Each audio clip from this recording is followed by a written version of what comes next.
The chair of the House Homeland Security Committee is Mark Green, and the Congressman joins me now. Congressman, it seems like we're on the verge of more sanctions on Russia and maybe more weapons for Ukraine. Yeah, it does look like that. The Russians don't seem to be taking President Trump very seriously. It's a sort of schizophrenic message coming out of them.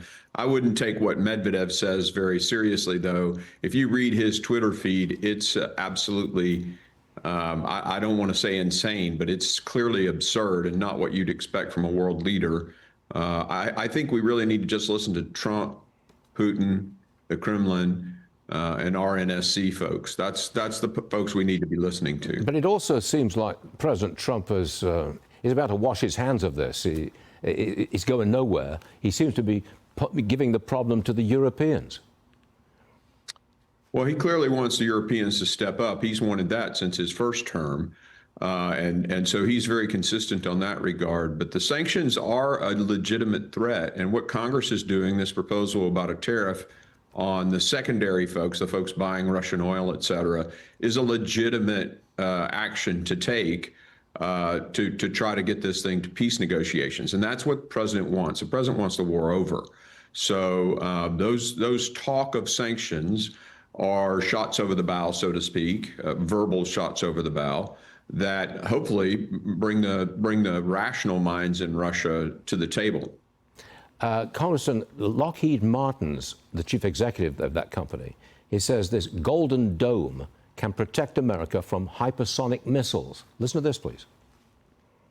The U.S. government's going to figure out the priorities they have and the timing that they will want to have those priorities accomplished. So there's really three things you got to consider there. One is, what's the geography you're trying to protect? What's the location and what's the area of that geography? What types of attacks are you trying to protect against? Is it drones, small drones, large ones, hypersonic missiles, ballistic missiles? And industry's role in all of this is to take that government priority list and provide information on the technical and industrial feasibility and the cost of actually rolling that out. I've said it before and I'll say it again. This reminds me of Ronald Reagan's Star Wars. President Trump told Canada the Golden Dome will cost $61 billion, but it could cost zero if they became the 51st state. Okay, Congressman, if the Golden Dome covers America and Canada, you've got to have a very high degree of cooperation between Canada and the United States.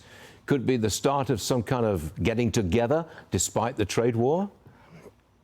Well, you know, the United States and Canada, they're in the Five Eyes. We cooperate with them. You look at military equipment transfers, they're not under the same ITARS restrictions that the UK is under. We are at the highest level possible in military cooperation with Canada. So I think we're already there. The question of paying for it, though, that's another issue. And I think that's what the president was getting at. If they were the 51st state, it would all be just fine. It's interesting, isn't it? Congressman, I know you can see the humor in this, and everybody else can too. Congressman, yeah. Thank you very much for joining us this morning. We'll see you again soon. Thank you. Take care.